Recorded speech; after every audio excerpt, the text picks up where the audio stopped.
გიორგი ფეიქრიშვილის ოჯახი მის დაკავებას წინასაარჩევნო პროცესებს უკავშირებს. ბრალდებულის დედის განცხადებით მის შვილს სამართალდამცველები ქვეყნის დატოვებას აიძულებდნენ. მისივე განცხადებით ოჯახი უკვე 2 წელია მუდმივი ზეწოლის პირობებში იმყოფება. ნინო აბრამიშვილის განცხადებით გუშინ მას ქართული ოცნების დეპუტატი დაუკავშირდა და დახმარება შესთავაზა.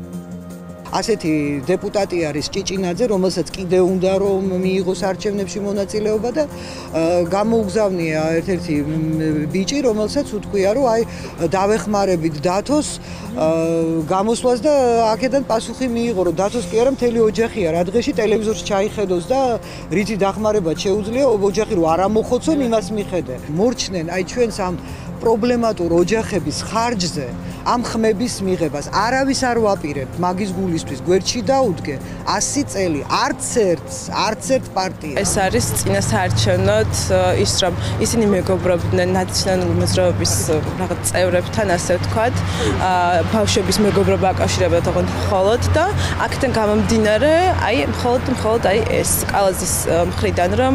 ისინი თურმე ჩაშლიდნენ რაღაც საარჩევნო კამპანიას იმიტომ რაღაც პირადი კონტაქტები ჰქონდა ნაციონალურ მოძრაობასთან აი მხოლოდ აი ამის საფუძველზე იმიტომ რომ ციხის ტელეფონზე იყო საუბარი გოგასი და დათოსი რომ უნდა რომ აქციები ჩაეტარებინა და აი აქედან გამომდინარე დაიწყო ეს ყველაფერი